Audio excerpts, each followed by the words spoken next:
Going on, everybody? Good evening there. It's the Flying Pig here on Flying Pig United with another cheeky little stream for you lads and lasses for the evening show. We are back here to discuss the latest goings on at Manchester United, all the latest news and happenings at this once great football club. How are you all doing tonight, guys? Thank you very much for joining us and getting in here. Bunch of legends. Shout out to the mighty Bacon Brigade, the Hamada that's in here. Do us a favour at the start of this stream and smash the like button on it. Give us a massive like if you haven't done so already. That'd be awesome. Twat the like, smash the share. You can give us a cheeky little retweet. Pinned to the top of the live chat there, guys, is the link to the Twitter. Click that link. Give us a little repost. That will help spread the word of the channel. And we will give you a shout out a bit later on in the show as well. Big up yourselves, everybody. Thank you for getting in. Let's see who's in here. Good evening, guys. I hope you've all had a glorious weekend. United did get the 3 points yesterday, which was better than a kick in the trouser department. But obviously the performance wasn't quite there. Some frailties, vulnerabilities still there, which needs addressing, obviously. We've got a few days left of the transfer window. We're hoping for some big plays from United in that time. We'll see. But yes, it is Piggy time indeed, Johnny. Welcome in, Johnny, Enigma, Keith, Harry, what's going on? Rajat, Nas, Mark, Daniel Hutchinson, Sanjay Ramatar, Anthony, Malps, Mark Coughlin, United 90, Jason Jackson, Must Play, Rory, Francois, Niall, everyone, Kingslayer, get in there, the Hoop Man, how are you doing, lad? Matthew Smith, Tammy Abraham as a striker option, you what? Get out. Anthony Ong, Niall Kane, Raja, Eamon Barrett, get in there, my son. Chris Koo, Travadinho, get in there. Gattuso, Matthew Bassett, Woody, Joseph KG, Must Play. What's going on, everybody? And everybody else as well. Sorry if I can't mention you, but we're just reading out the phone book here at this stage. I'm ill tonight, Kyle Smith. I don't know if you can tell, but I am actually seriously under the weather with the man flu, lad. Exactly, I'm never late, mate. I'm like Gandalf. I arrive precisely when I mean to. It's you guys who are early. But much love to everybody. Thank you for getting in, all the mods, all the members and everybody else. Do us a favour at the start of this stream. Smash that like button. Drop a thumbs up. Share us around and get yourself involved in the live chat throughout. It is a fully interactive show. So, of course, we will be having a big conflab throughout and see what you legends are saying about any of the topics we're covering. And then we'll have a big Q&A at the end of the show as well later on. So strap yourself in, baby, because it's going to be a raw one.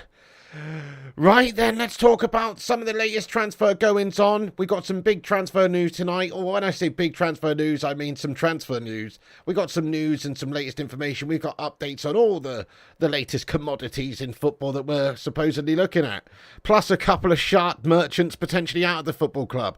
So let's talk about this. Scotty McShotty, McColostomy Bag, McShortbeg, McTominay. Let's talk about him for a second. Scotty McTominay. West Ham wanted him for £30 million. We rejected that offer. We felt like there was more in the deal for that Scott McTominay deal. We wanted £45 million, apparently. West Ham said, no thank you very much for that absolute shark bag. We're going to go get James Ward-Prowse instead, who's been excellent for them for 30 million quid. But now, it turns out, it looks like at least, that maybe the great German giants of Bayern Munich are interested in Shotty McColostomy Bag. I'm just going to call him that from now on. So McColostomy Bag could be interested in a move to Bayern Munich and vice versa. They understandably are interested in him. They're looking to bring in another number 6, if that's what you want to call him. I don't know what his best number is, to be honest. Number 6, number 69, number 8, number 7,069, over 9,000. I don't really know what his best number. What would you describe Scott McTominay as? Yeah, okay, you could call him a number 6, but is he actually good at being a number 6? Can he actually sit in front of a backline and defend? Not really. So, but anyway, look, this is the latest news. We've got a report over from Germany that reports that Scott McTominay is of interest to Bayern Munich at the moment. Christian Falk reporting it via Bild. Also a swap loan deal with Ryan Gravenberch being discussed at this moment in time. You think he's a number 2? Get in there, Burb. I love that. Yes, indeed. You know it. You know it. Okay, so, you know, the Bild over in Germany are reporting that there's an interest in Scott McTominay from Bayern Munich. Let's just hope it's true. You've obviously got to take a lot of these reports with a massive pinch of salt. Christian Falk's usually pretty decent, to be fair. I mean, we're waiting for maybe confirmation from one of the tier 1 journos, such as Mr. Fabrizio Romano, perhaps David Ornstein, somebody like that, to suggest that, yes, this is actually a serious matter. But Christian Falk reporting it from Germany that is the case. We've got this to go on at the moment. There's a strong basis for it, I suppose, because United are trying to get rid of this guy. By all accounts, Bayern Munich trying to add somebody to their ranks. The future of Gravenberch, etc. is in doubt. Let's just hope that it's true, guys. I mean, I can't necessarily imagine that Bayern Munich want to bring in Scott McTominay. I can't imagine there's too many top sides clambering over themselves to sign Mr. Shotty McColostomy Bag McTominay. But hey, look, if they want him, then that would be amazing. I would love it. It would, of course, solve a lot of issues for Manchester United, especially if they're prepared to pay us at least 30 million for him. Now, as we've mentioned, there may well be a swap deal that could take place here. I mean, I'll just ask the live chat guys, smash a 1 in the chat if you would be interested in a swap deal for Scott McTominay and Ryan Gravenberch. Smash a 1 in the chat if that's you. Hey, what's going on, Jarvis? I agree with you about Christian Falk. He's usually reliable. You know, he's usually pretty decent, isn't he, Jarvis? How you doing tonight, lad? So, you know, I think that's fair to say. It's not one of the absolute, what I consider tier 1 journos. There's only a couple of those that I really think, oh, yes, when they've said something, I do legitimately believe it. David Ornstein's one. Fabrizio Romano's another. There's really not that many. A lot of them do get things wrong, but Christian Falk, like you say, I think is usually very reliable. So we've got to just go on this, you know. And like you say, must play. Romano uses Falk a lot of the times. Absolutely. I think it's a good source. It's a good source from Germany. Build reporting this. Tommy says, has this come from Fab Dude? It hasn't, Tommy. No, it's come from Mr. Falk. He's a good source over in Germany, though. But we do have to suggest that, you know, there's we're waiting for some more confirmations from various people. But at this moment in time, it does look like there's some legs to this, like Jarvis Cocker says there, my son, get in. For various reasons. Maybe it could solve the problem for both of us, both Bayern Munich and Manchester United, with the whole Gravenberch McTominay situation. We've got a player that wants away, that isn't going to be getting a lot of game time at Manchester United. They've got a player there which his future is very uncertain. I mean, we've got a report here from Fabrizio Romano about the Gravenberch situation, just to give you a bit more on that, because obviously there are teams that are supposedly interested in him, i.e. Manchester United, Liverpool. And Fabrizio a few hours ago just reported and said that Ryan Gravenberch has been quoted as talking about his future, and he said, I don't know what will happen in the next days. It's as simple as that, really. He doesn't know. So it's very unlikely he's wanting to stay at Bayern Munich. He's not going to get a lot of opportunities there. Manchester United and Liverpool have both asked to be informed on the situation until the end of the window in case Bayern will allow him to leave. Well, maybe Bayern wouldn't be prepared to let him go unless they can actually get somebody else in there in the short amount of time that's left. Well, if we can get the negotiations done with a cheeky little swap deal with Gravenberch, I think it makes a lot of sense. And you think about Gravenberch, what sort of player he is. Obviously, that link and that history with Erik Ten Hag helps a little bit as well. I think Ten Hag would want to get the deal done. Quite clear to me that Ten Hag doesn't really value McTominay that highly anymore. Okay, last season he was playing him because of course, the personnel in the squad just wasn't there, so we were having to call upon Scott McTominay all the time. But we were playing Maguire a lot last season as well. I mean, it doesn't tell you too much in regards to his plans. I think you can look at the start of this season, you can see that McTominay's barely been used, only as a late sub, and he's looked gash when he's come on. And so I think that probably Ten Hag would be keen to swap him for Ryan Gravenberch. I hope it can be done. You know, obviously there's a lot of things that this could fall down on, but certainly we are interested in Gravenberch, and apparently Bayern Munich are interested in Scott McTominay. So it doesn't take a genius to work out maybe there can be a deal done there. Enigma Owl, thank you for your highlighted member comment, being a member for 7 months. Can we just get a #7 in the live chat for this legend? He says, thoughts on Kudo at West Ham? He looks quality. Yeah, I mean, I think they've got themselves a good player there. It's another target for Manchester United that has fallen by the wayside that we could have gone and got. But in the end, we've fannied around like a bunch of fannies and we've not gone and got him. So I'm disappointed. I think Ten Hag would have wanted him as well. But yeah, I think he's going to be good for them. I think West Ham have actually done quite well in terms of their recruitment since selling Declan Rice this summer, and they look pretty good. They're right near the top of the table at the moment. So you've got to respect it. Enigma Al, thanks for being a member 7 months, pal. I appreciate it very much indeed. By the way, we've got 300 legends in it already tonight. Happy Sunday, guys. Make sure you smash that like button and help us get to 300 likes on this stream tonight. Drop a thumbs up on it. You know it makes sense. It's free to like the video, and it helps boost us up there on the old YouTube algorithm, which is a very cruel mistress indeed. So give us a cheeky little retweet and share us around and subscribe and smash the like. You can subscribe and help us get to 74,000 subscribers. We've now hit 73 2.5, get in there, and we're on the march. So subscribe if you're new. Right, so Gravenberch going in the opposite direction could be a possibility. Different outlets are suggesting that this is the case. Let me give you the latest that we've got on that. So as you can see at the bottom here, builds just a bit further on it, suggesting that Bayern are considering Manchester United midfielder Scott McTominay as a loan target for the number 6 position in the remaining days of the market. Man United want the Scotsman to leave. In return, Gravenberch could join the Red Devils on loan. So, okay, a permanent transfer is what we wanted. A permanent transfer is what we could have got if we'd have sold him to West Ham. Unfortunately, Manchester United absolutely fumbled the bag on that one. You know, you always hear about, what's these twats like Jake and Logan Paul and these melts talking about fumbling the bag. I think they're talking about fumbling their own bloody ball bag, to be honest with you. But certainly in regards to this situation, it's true. I think the bag has been well and truly fumbled by Manchester United. We could have got £30 million in the swag bag.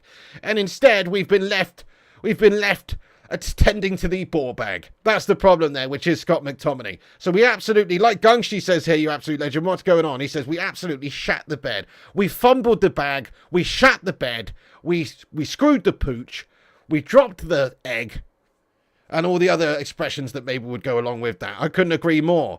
Definitely, I hope you're doing well tonight, Gungshi legend.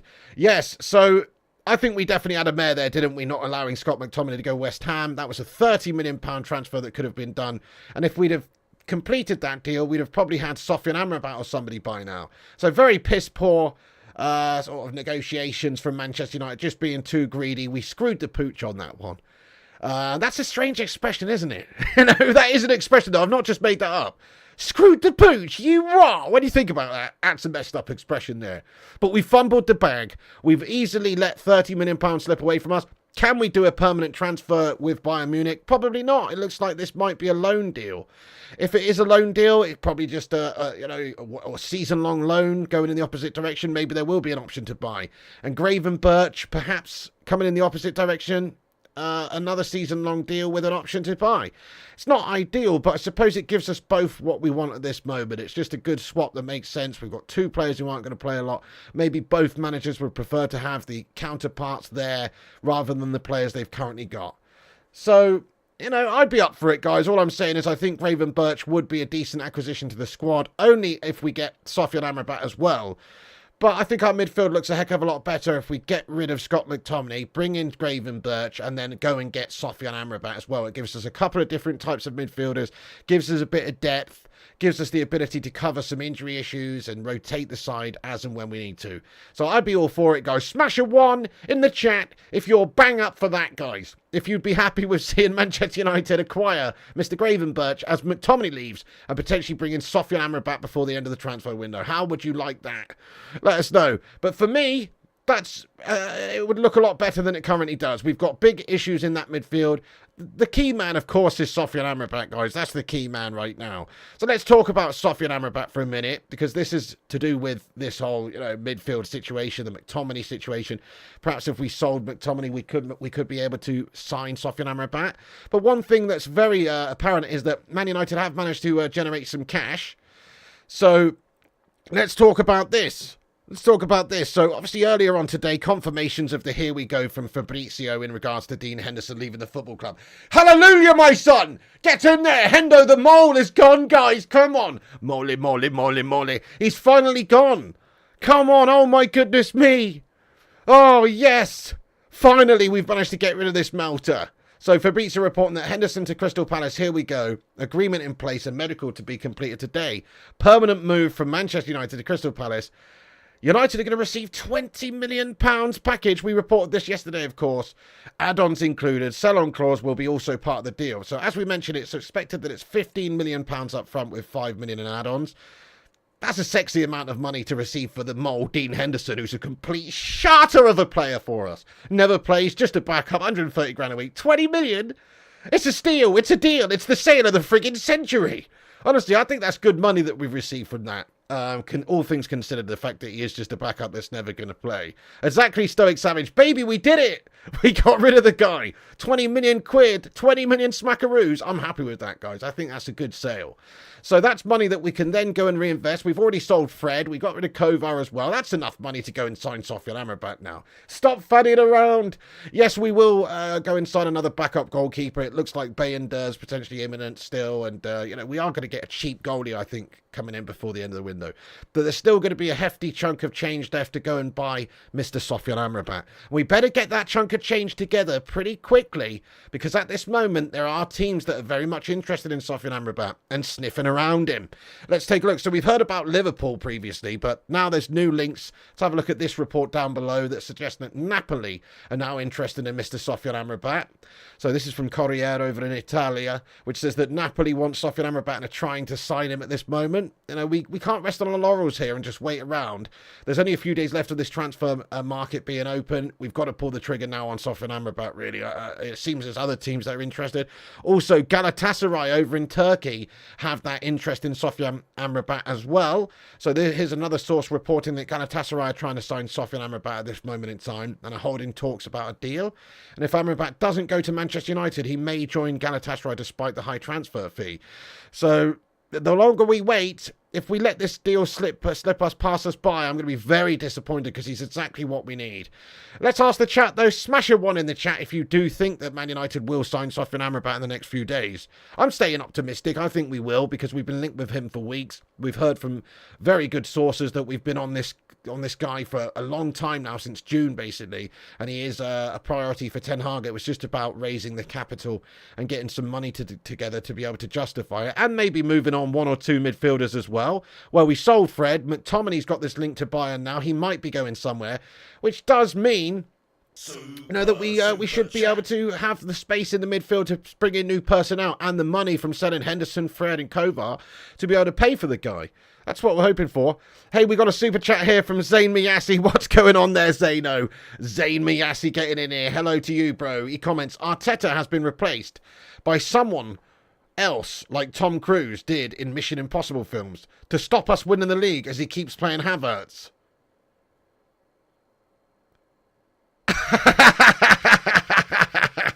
Get in there, my son. Oh, yes, indeed. Yeah, nice one, mate.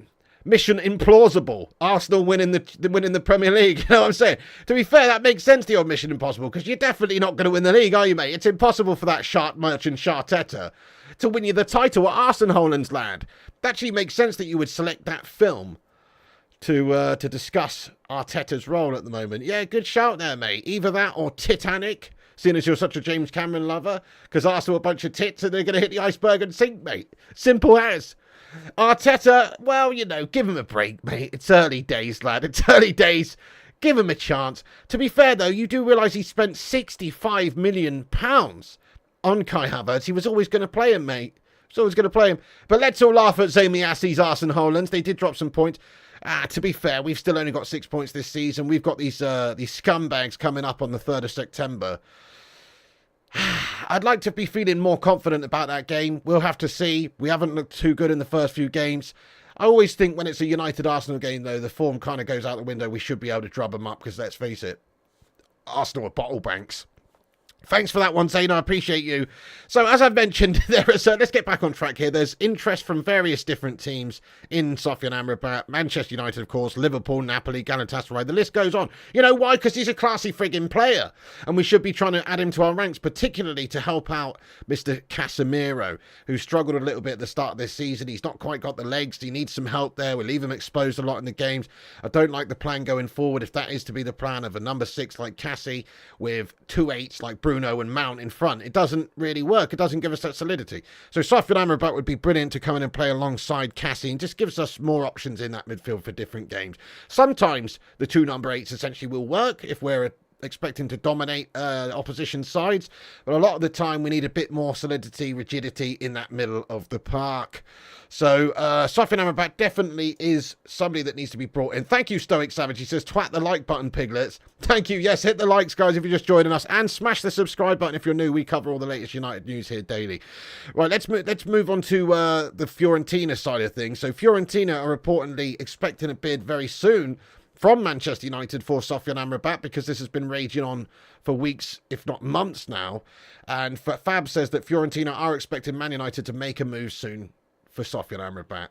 And it's also known that because of how long's passed and how long Fiorentina have been waiting, maybe they would accept quite a cheap offer for him because of, well, let's face it, they're going to be stuck with a player who clearly doesn't want to be there. What they don't want is this player to end up stuck at Fiorentina when they know that he wants to leave, when he's not been playing with the side, when he's not in the squad, not training with the team, etc. They don't want to just get stuck with a player who doesn't want to be there. So they're prepared to do business, it seems. And here's another report from Core Sport, which says that Fiorentina have given up on their €30 million asking price for Sofyan Amrabat. They will now evaluate any offers that arrives, including a loan plus option to buy offers. There is now no mood for Amrabat to stay past the deadline. So it seems that Amrabat does not want to stay, and it seems like Fiorentina do not want him to stay. Now, obviously, they're not just going to give him away, but I think €30 million will get the deal done. And that is a fair amount of money to pay for this guy who's a 26-year-old lauded player who could come in and do some good stuff for United and has that ability we're looking for, Ten Hag type of player, technical passer, defensive combative player, etc. And he's 26 in his prime, coming into his best years. So it's a good value deal for everybody concerned. If we can get him for €30 million, we've not overpaid. In fact, it's very cheap when you compare him to a lot of the other midfielders that we've signed or other teams signed. He's certainly not half the player of Mason Mount, and he's certainly not a third of the player of Declan Rice. So for €30 million, it's an absolute steal really for us, and they can't expect to get too much more than that unless there is a little bit of a bidding war that takes place between these teams that are interested in him. Just because he wants to go, they know he wants to go, and they're just going to have a player stuck there if they can't get an agreement in place with another team. So I'll ask the chat, how much do you think Manchester United will end up paying for Sofyan Amrabat if we can sign him? That is, it is still an if at this moment, but how much do you think we'll end up paying for him? I think that's probably about bang on, €30 million. It seems that is Fiorentina's asking price. I know this report says that they might consider less, but I think they'll hold out for €30 million, and I think we should pay it. We should 100% pay it. Chris Koo, thanks for being a member. That's it, 16 months of the Sausage Soldiers. Guys, get a hashtag 16 in there. Oh, yes, get a hashtag 16 in there. Thank you very much, Chris Koo, for supporting this channel for 16 months, bro, as a Sausage Soldier. Tier 3 member, you bloody legend. Thank you so much. Everyone, take a second to get your favourite emoji in there for Chris Koo. He says, huge member. Da-da-da. I'm the man with the huge member. Ship. Great to see you, Chris Koo. Thank you so much, bud. He says, big up yourself, Pig, for suffering this window and not being a clickbait wanker or corporation melt. That's it. Exactly. We don't do that shit around here, mate. We just cover the latest news as and when it's going on. To be fair, I didn't do my afternoon stream today, guys. I was meant to, but I was just feeling too under the weather. I've got a bit of a cold right now. Who knows? Could be potential COVID. I don't know. But definitely got some sort of issue going on. But, no, you're right. I don't clickbait. I don't do any of that shite, mate. We talk about the latest big news reports, and we do it in a no bullshit way. So if you like that, if you're a fan of that sort of vibe, smash the like, smash the subscribe, get yourself involved. Like Chris Koo, who's been a member for 16 months. Much love to you, Chris Koo. Thanks so much for supporting the channel, mate. That's very, very kind of you. Appreciate it, lad. Very quickly, 30 million plus one, says Jonathan Gallagher. 27 mil, says Vincent. Matty says 25, 30, 20 to 25 million pounds. Yeah, I'd be happy to pay 25 million pounds or 30 million euros for this guy. And I think, to be fair, we could even do with paying more. I don't care. It's not our money. If we ended up costing 35 million euros, do any of us care? No, we don't. We just want him in the side. We need him in the side. He's been linked with us for so long. It'd be foolish for us to just not bother now. The whole shtick behind Man United waiting so long was that we had to wait to generate cash. Well, we've got rid of Moley Boy Henderson now, who's gone, and we've generated 20 mil from him. We've also sold Fred, we've sold Kovar, and we could even maybe move Scott McTominay on now as well. So there's no excuses. We've got to spend that money, reinvest it into a bare minimum of Sofyan Amrabat for the remainder of this season. Zamiassi with another super chat. He says, you should have signed Kane. He scored 2 goals. Tony joining us as he likes Arsenal. Jesus back for the next game, Piggy, says Zamiassi. Okay, well, to be fair, Zamiassi, if you're going to beat us at the start of September, it's not Gabriel Jesus that you need coming back, mate. It's the other one. Do you know what I'm saying? You're going to need a fucking miracle, lad. You're going to need somebody who can walk on water and produce fucking 5,000 loaves and fishes for the masses, mate, in order to beat Manchester United, mate. You know why? Because Arsenal are shite, bud. There you go. But, yeah, look, we should have signed Harry Kane. Of course we should have done. If we had the opportunity to do so, we definitely should have done, mate. 100%. Unfortunately, our owners are gash. We don't have the backing truly for Ten Hag. But then again, we could have done things differently. Ten Hag could have done things differently. Maybe the wage structure of Harry Kane's deal and the fact he's a completely depreciating asset over the next 3 or 4 years is what's done it. But we could have spent the Mount money and the Andre Onana money on Kane. At the very least, that's true. I would have liked to have seen Harry Kane play for us. 100% we had that opportunity, I think. Look, fair play to Harry Kane. He scored a couple of goals today. He's obviously a good player. He's going to do amazing things over there in the Bundesliga. He will win titles. He will win trophies. He will win personal accolades. The guy's a goal-scoring beast. He scored 30 last season for those shit Spuds. If he can do it there, he can do it anywhere. So, yeah, I mean, I think he'll just go on and have a tremendous season at Bayern Munich, and good luck to him. Good luck to him. He actually deserves it. You know, I think he's going to struggle over there to learn the language. Yeah, guten Tag, mein Name ist Harry Kane, and you know, obviously, you know, played a good game of football today, scored zwei goals, you know, gespielt pretty good out there, yeah, gespielt sehr gut, and das Wetter ist prima, and, you know, you know, just, obviously just want to try and, like, learn die Deutsch, and, you know, just be a better human, a better goal scorer, and all that. You know, he's going to struggle out there in a lot of ways, but he's not going to struggle scoring goals. He's a goal-scoring phenom, and he will score a lot of goals for them. So fair play to him, but we should have signed him. I'm with you on that one, yeah. Smash a yes in the chat if you think that that Zane's actually right there, and we should have signed Harry Kane. I still think so. Look, it depends how Rasmus Højlund does. Stylistically, Rasmus Højlund might be more suited to what Ten Hag's trying to do, pressing from the front, that kind of thing.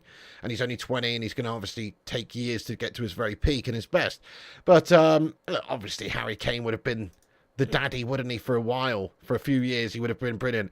Good evening, Michael. Yeah, if we wanted to really challenge and have ambition to go for the title, then he would have been somebody that we got and actually tried to get, but we didn't even try.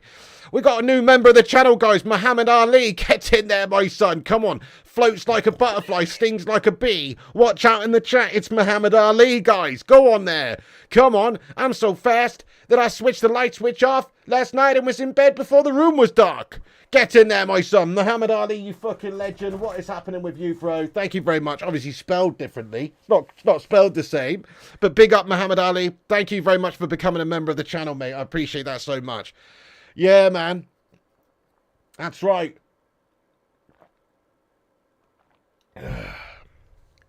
I murdered a stone. Hospitalized a brick. I'm so mean I make medicine sick. Get in there, Mr. Muhammad Ali. I appreciate that. Thanks so much for becoming a member, lad. That's fucking awesome, dude. Howard Garrix has been a member for 5 months as well. Big up Howard Garrix. Let's get a #5 in there. He's been a member of this channel for 5 months. I really do appreciate that as well. Get in there, you don. By the way, 318 legends watching this stream. Do get involved. If you want to have your say and get involved with the community chat over here, you can by smashing the subscribe. You only need to be subscribed for 0 seconds. That way you can have your say and get involved, and we are going to have a big Q&A at the end. We're creeping up in terms of subscribers. We're at 73,522 now. So hit the sub up and get involved in the chat. We want to hear from you as long as you're not a complete shart bag. I am a boxing fan, Tommy Ball. Absolutely I am, mate. 100%. Definitely. Prefer the old school boxing more so, but yeah, definitely. Right, anyway. So let's crack on with this then. Will we go and get Fiorentina's Sofian Amrabat? It looks like we probably will go for him because of now the fact we've raised money selling Henderson and stuff. We've got the here we go from Fab about that. That's great. Just on 1 or 2 other players we're looking at. We'll get back into some of the Scott McTominay stuff in a minute because that is the main talking point of the evening. But just briefly, we are supposedly looking at still a short-term left-back option maybe. As we mentioned previously, Cucurella is still on Manchester United's radar at the moment. We have an update from Fab there, which says basically that Manchester United and Chelsea spoke on Saturday about the Marc Cucurella loan deal, as revealed yesterday. Man United understand Chelsea are open to letting Cucurella leave on loan, but only at their conditions, loan fee and salary coverage. Up to United, they've got 3 options for new left-back. Well, look, Ryan says, for fuck's sake, not Cucurella. Stoic says, hell no to Cucurella. Do you know what I say? Hell yes to Cucurella. I'll tell you why. Because the other 2 options apparently we're looking at is Sergio Reguilon and that bloody murderer Marcus Alonso. You know what I'm saying? Hang on a second. We've just agreed to let Greenwood go and we're going to go sign a murderer? Is that really what's happening? That can't be true. But there is a link, actually, guys, that suggests that we want Marcos Alonso, right? Let's have a look at this. So, let's take a little look at this. So, Bild in Germany once again reporting that United have officially asked FC Barcelona for the signature of Marcos Alonso. Negotiations are ongoing. Surely not the case, mate. Hang on a sec. We've gone from alleged assaulters to murderers. Are you taking the piss? What's that all about? No, I don't want Marcos Alonso. I certainly don't want Marcos Alonso. It's a no from me, Carol. Also, I don't want Sergio Reguilon. Out of the three, I think the lesser of three evils, and also the better of the three players there, is probably Marc Cucurella. Yeah, he shat the bed since he was at Chelsea, but before that he was good at Brighton. He could definitely come in and do a good job for us as a sort of rotationary backup. Let's face it, when Luke Shaw's fit, he's going to be the main guy. When Malassia's fit, he's probably going to be the second choice. Cucurella would just be a short-term loan that gives us depth and coverage. Although, I can see a couple of people in the live chat suggesting, why don't we give Alvaro Fernandez a shot? And I don't get that either. Alvaro Fernandez looked pretty meaty in pre-season. He could definitely do a little job for us. I'm not 100% as to why we wouldn't give him a chance there either. We've played Dallo there out of position. But there is a report here that suggests that he's close to joining Granada over in La Liga on loan. So there's a report that says Alvaro Fernandez is close to joining Granada on a season-long loan. It is imminent. So it looks like Ten Hag doesn't value him good enough to be in that first team for United at this moment. So it is a shame. But obviously Man United still have quite a lot of depth in those areas. You know, we can play Dallo there. Malassia's only out for a little while. Luke Shaw's out for a bit longer, maybe 5-6 weeks. We should have both of these guys back. Is it panic stations really at the moment? Well, depth is good. If we can get Cucurella on a short-term loan, I think that's good. But I would just give Alvaro Fernandez a chance, to be honest. He looks pretty decent. Yeah, Casey Gale says, I don't understand. He looks like the real deal. He's a nice sized kid. I see him as a very good pro. Exactly, Casey Gale. Why wouldn't we give him a chance, eh? Smash a 1 in the chat if you think United should just stick with Alvaro Fernandez and give him a chance. Looks like we're trying to loan him out and instead go and get Marc Cucurella. Don't understand it, personally. I don't really get it. Hey, thank you, Zamiassi, for your super chat, by the way, Zane. Zamiassi's got in here with another super chat, lad. He says, Piggy, shall I stop super chats? As Jukas Rodtown in the chat seems to be having a meltdown like the Stop All protesters. Or Greta Thunberg. Let's have a look what he says. I haven't seen what he said. What's Duke of Rodtown saying, mate? Duke of Rodtown. I can't even really see his comment here, mate. Let's have a look. But no, Zamiassi, you keep sending money, mate. Don't you listen to him, mate. Don't let them put you off, bud. Duke of Rodtown says he always derails and then he brings up James Cameron, director I despise, not to mention Avatar, tone deaf franchise.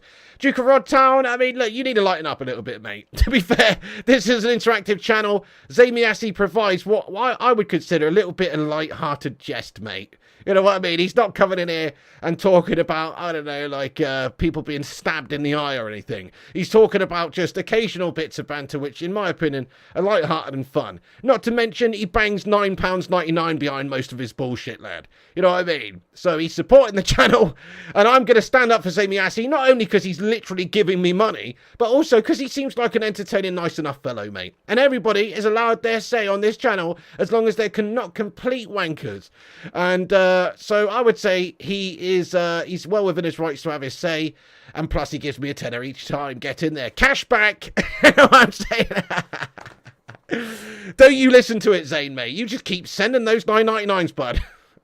Zamiassi, nice one, mate. Nice one. Thank you very much for getting in here and having your say. Agreed, says Timmy. Exactly. Yeah, you find Zane's banter funny, to be fair. Zane's a good lad. He's supported this channel for years. He might be the most deluded Arsenal scummy you've ever come across. But it's all in good fun, exactly. You've got to allow it. Duke of Rodtown, go and dangle that rod over a pier somewhere, lad. You know what I'm saying? Anyway, okay, let's crack on with some of the latest transfer news and stuff as well. As I say, we are looking at left-back options. Marcos Alonso, don't want that murderer. Cucurella, would rather him out of the three of Reguilon, Cucurella, and Marcos Alonso. But I think Alvaro Fernandez is the one that we should just go with, to be honest. It makes a heck of a lot of sense. Plus, you know, we've got players coming back soon. It's not like Luke Shaw's got a cruciate ligament injury and is going to be out for the whole season. It's not like Malacia is going to be out for the whole season. These guys are going to be both back in a couple of months' time. So, you know, it's something that we should we can explore, but it's not a majorly important thing. The most important thing is in my opinion, getting a midfielder, getting a number 9. That's what we really should be looking at doing. And selling some of the guff that's at the football club still. So McTominay to Bayern would be a big thing. Let's talk about Harry Maguire for a wee second. So Maguire's just got his head down. That's not the easiest thing to do when it weighs 68 kilograms, but he's got his head down the last week or two, and he's just managed to stay away from the sort of media glare a little bit, hasn't he? Nobody's seemingly linked with him at the moment, but new reports coming out this evening that suggests that West Ham are still not done with the pursuit of Harry Maguire. Please take this slab-headed Easter Island statue melter off of us.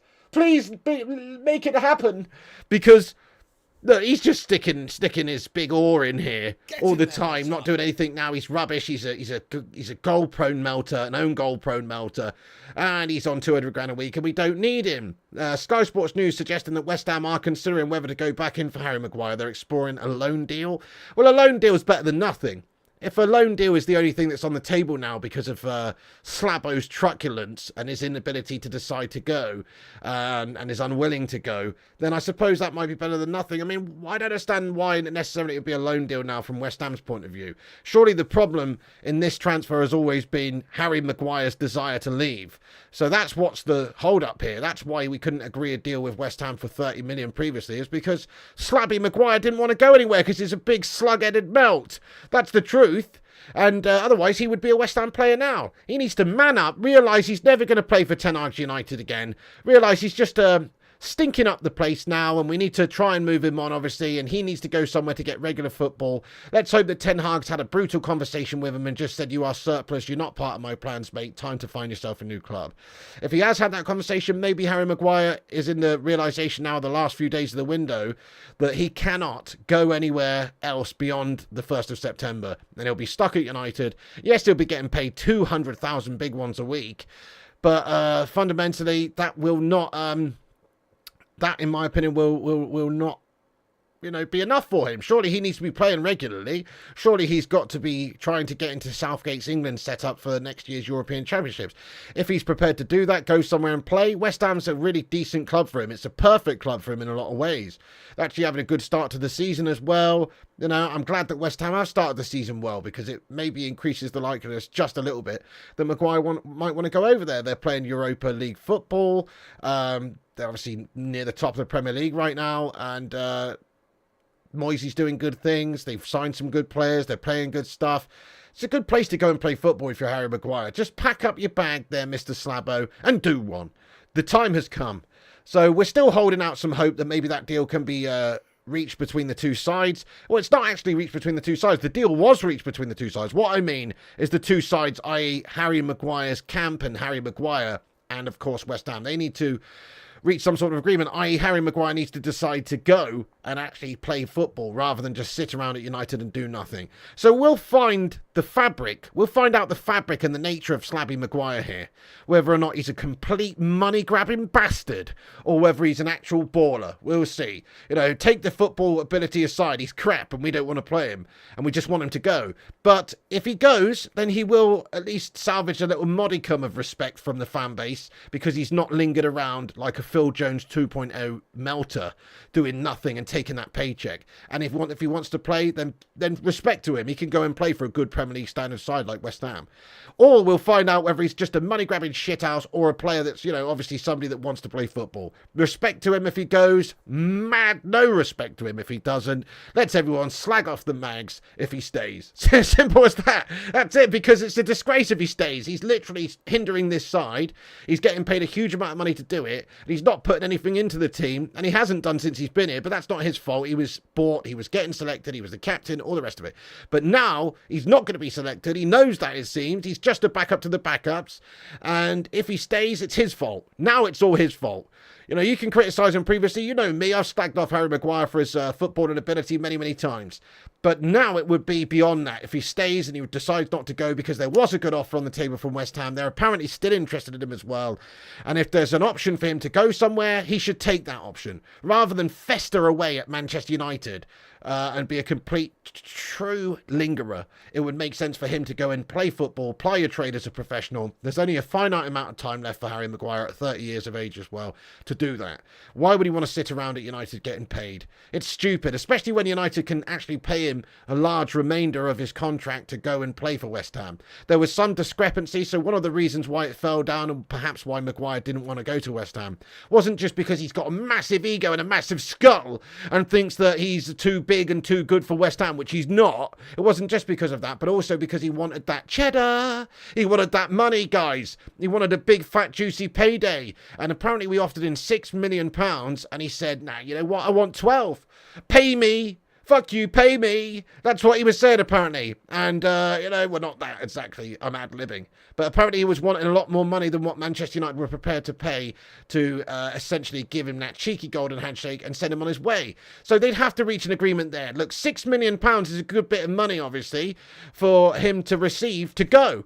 Now, if West Ham are only paying him, say, 140 grand a week, yeah, that's less than what Manchester United are paying him. So he's going to need some sort of compensation. I get how things work. Doesn't matter what job you've got, whatever walk of life you're in, you'd be foolish to walk and go and work somewhere else for a lot less money, especially if you still want to stay there, right? So even if you work at Tesco's and they're paying you, £15 an hour, would you go and work for Sainsbury's and do exactly the same job if they're only paying you £11.50? It doesn't really add up. You want at least the same. Now, what Sainsbury's and Tesco's would have to do if Sainsbury's wanted you, they'd have to pay you £11.50, which is what their maximum, what they can pay, say. They'd have to ask for the £3.50 from Tesco's. And that's what Harry Maguire needs from Manchester United. He needs that extra bit of money to make up the difference. Well, if you do the math there, say West Ham are paying him 140 and we're paying him 200k a week, that's 60k a week. That's 240,000 a month. That's 3 million a year, basically, is what we'd have to give him. There's 2 years left on the contract with an option for an extra year. So you're talking about a minimum of 6 million that we'd have to pay him to go and a maximum of 9 million. Just pay the money, Manchester United. Even if it's £9 million, we get him gone. West Ham get a player for 30 million. We've essentially banked 21 million from that because we've had to absorb 9 mil, say. That's the worst case scenario. So that's what Manchester United need to do, really. And Harry Maguire, I think he's just got ideas above his station and he thinks he's actually a legit top-tier, top-team player. But he's absolutely not. He's absolutely not. And he's just getting too much money for the sort of player that he is. Yeah. You'd rather work at Tesco than be Harry Maguire on 200k, says Berber. Hey, fair play to you then, Berber lad. I'd rather be Harry Maguire on 200k. The guy's got the easiest job in football, mate. He's fucking shite. There's no performance tribunal. There's no issue for him. He doesn't have to perform. It doesn't matter if he performs or not. He just literally gets to do what he wants. He can be as shite as he wants. He can score as many OGs as he wants, and he still gets paid the same. It's literally like, I don't know, if you worked at Tesco's and you were in the supermarket floor and you were like there's the clean up in aisle 6 and you just fucking go out the back for a ciggy, and the manager comes along and says, what are you doing, mate? And you go, I don't give a shit. And they go, oh, okay then, well, yeah, get on, go about your day. It's like, hang on, you've got to do your job in those jobs. He has to do his job at Manchester United, but he doesn't do his job. He's shite. He would be the worst shelf stacker in the Tesco's history if he was there, guys. He'd be dropping all the eggs on the floor, mate. He'd be spilling all the milk. He'd be tripping up all the old grannies with their Zimmer frames, mate. You know what I'm saying? He'd be piss poor. But the only difference is, in that walk of life, he would be sacked. And he wouldn't be allowed to continue doing his job. But at Manchester United, he's got this lovely gilt-edged contract which he can just sit on and get £200,000 a week. It is actually a disgrace when you think about it. I've talked about this before in the past. But it's the only walk of life, or one of the only walks of life, where you get a contract. These footballers are absolutely mollycoddled. They don't know how lucky they are. Not only do they get paid an obscene amount of cash, it doesn't even matter if they perform or not. The club still has to honour the contract. It's outrageous, isn't it? They can be as crap as you like. There might be the odd performance bonus in there, but there's no real setup for players to get what they earn. If it was a case of getting what you earn, Slabby Maguire would be on job seekers allowance right now. He'd be on the fucking universal credit to top up his income if it was based on what you've actually put into the side. If he gets earnings based on his value and added value to United, he'd be on fucking £2.50 a week, this twat. And that's for making cups of tea for Eric Ten Hag before fucking trading. So Slabby Maguire absolutely gets paid a fortune. He doesn't deserve it. These players are a disgrace who sit on their money and sit on their sit on their laurels, rest on their laurels. Well, he just needs to go. So the reason I'm talking about this, guys, tonight, it's more hopeful than anything else, but Graham Bailey from 90 Minutes is saying that West Ham have not fully given up on signing Harry Maguire before the transfer window closes. There is hope. Well, there's hope for West Ham, but there's got to be at least a willingness from Harry Maguire, not from Graham Bailey. There's a willingness from him, but there's got to be a willingness from Harry Maguire to go.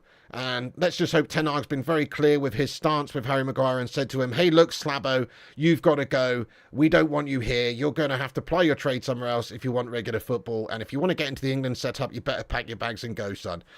I'll ask the chat very quickly. Do you think Slabo Maguire stays or goes in the next 4 days? There's 4 days after this transfer window, guys. Do you think he stays or goes? What do you think? Let us know. Wessex Mercier, thanks very much for your super chat, mate. He sent in a £2. He says, in tennis, you get what you earn. Exactly, yeah. So it doesn't matter how good you are in tennis, even if you don't perform. If you get knocked out in the first round of a major tournament, you're going to get a lot less winnings, a lot less money than if you get to the final and win it. That's how it works. There's a progressive earnings to quality ratio going on there. If you perform better, if you get further in the tournaments, you get more money. You know, exactly. Harry Maguire, doesn't matter how bad he plays, he still gets paid the same amount of money every single week. These guys are so lucky, they don't even realise. But yeah, exactly. A lot of things are like that as well. You know, there's many different sports where if you don't perform, you don't get paid money at all. Especially tournament-based sports like that and individual sports. But for these team sports, they don't know they're born. Stays, says Kate Cadet, stays, 200k is a lot of money. But I'm proposing that we make up the difference. West Ham paying their maximum that they can. Maybe it's 150 grand a week. And we make up the rest. And give him 50k a week. If that happens, then surely he's got to go. If he's not losing anything financially, then surely he should go. A lot of people are saying stays. Yeah, I mean, unfortunately, I don't feel that positive that he'll be going anywhere, guys. I'll be honest. I just think he's stuck here. He doesn't seem to want to go. If he did want to go, surely he would have accepted going to West Ham. A good few weeks ago when they were interested in him. He will unfortunately stay, says Ryan. He stays, but I want him to go. Stays, unfortunately. I agree with all of you guys. I really do. I think he'll probably end up staying. K Slater 23, you legend. What's going on? I hope you're keeping well, my friend. He says stays. Unfortunately, I think you're right. He'll probably end up staying. Sadly, stays.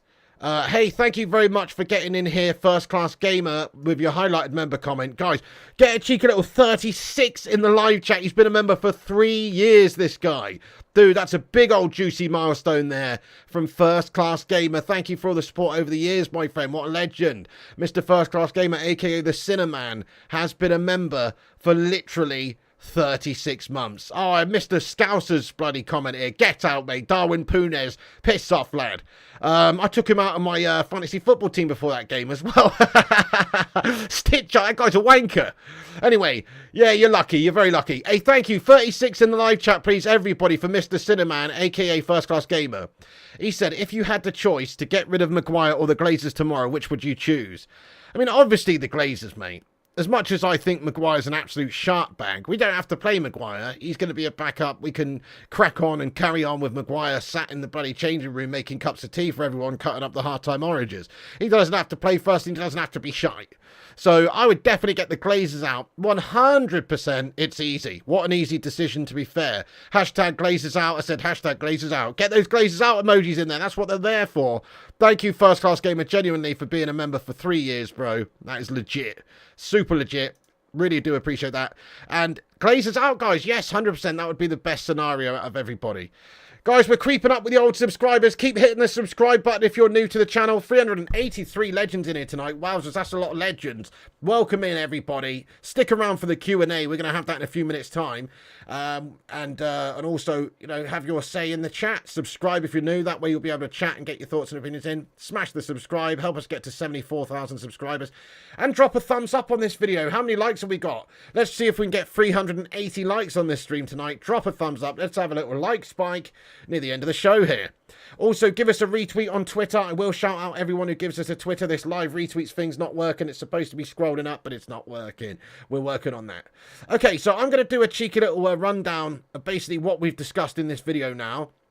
And then I'll get into the repost and I'll get into the the Q&A for the chat, guys. So that's the idea here. Let me cover the latest news and headlines for anyone who's just getting in the chat. We will let you know exactly what's going on if you've missed the first part of the show. So, Bayern München apparently interested in Scotty McShotomy McColostomy Bag McShortbread McTominay. Apparently they're very interested in him, guys. Come on, please. Sell him, get him gone, move him on, generate the cash, do what we can, swap deal with Gravenberch even, just get him out of the club. I've had enough of Scott McTominay, been very underwhelmed with him for many a year. But the reports come from Bild in Germany, particularly Christian Falk, reporting that that is the case, that Bayern Munich have an interest in Scott McTominay. Also, a swap loan deal with Ryan Gravenberch is being discussed. So, you know, obviously we could do something in terms of a temporary season-long loan. Gravenberch comes in this direction, McTominay goes in the opposite direction, and maybe there's an option to buy in each sort of clause of the contract, or maybe not. Maybe it's just a straight swap, season-long loan, or perhaps we could even do a deal for a permanent transfer. We'll see. But that should hopefully be able to materialise in the next few days. Let's hope it's true. Let's hope there's a strong basis for it. That would be lovely. Hey, it's working again now, guys. The retweeters. Yeah, shout out to everyone who's retweeted us here, guys. Big up. I will shout you all out in a minute properly as well. Do give us a retweet. That's awesome. Hey, we've got a super chat here from Tommy Boyle. Big love to Tommy Boyle, mate, aka the darts aficionado. What's up, Tommy Boyle? Check out Tommy's channel, Tommy Boyle 71. He's a darts aficionado, as I say. He does videos about darts and dartboards and stuff. Big love to you, mate. He says, do you reckon Slabby's parents used to slam doors on him when he was crawling around in a nappy, hence the slab? Pay him off using 20 profit for Todibo. Bloody hell, mate, that's extreme, isn't it? The potential doors shutting on his head, on his cranium to make that slab. I mean, that's harsh, bro. I mean, I don't know about that, you know, Tommy Boyle. Although I have heard that once a woman gives birth to a child, sometimes because of the soft nature of the child's cranium, sometimes that it can be shaped once coming out. That's all I've heard, is that possibly a cranium can be shaped whilst coming out.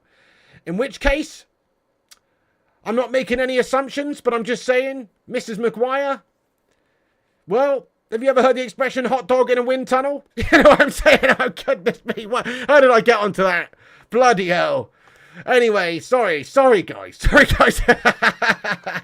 You set me down a bad path there, Tommy Boyle, lad. Anyway, right, thank you so much for the £5 super chat there, Tommy Boy. Appreciate you, bro. Oh, goodness me. Anyway, right, let's continue with the McTominay news. Thank you, Tommy. So, Bayern is interested in Scott McTominay. Also, a swap loan deal with Gravenberch is on the cards. It's reported various different places. It's understood that McTominay may be open to leaving United, particularly for a top club like Bayern. If only Bayern were interested in Harry Maguire as well, maybe he'd want to go then, because Harry Maguire's seriously got ideas above his station and thinks that he's too good to go and play for West Ham by the seams of it. But a swap deal could be on the cards. Ten Hag's got that history with Gravenberch. He could come to United and give us something different, as well as Sofyan Amrabat. We've generated the cash for Sofyan Amrabat now. Hopefully we go in for him and sign him on a permanent basis.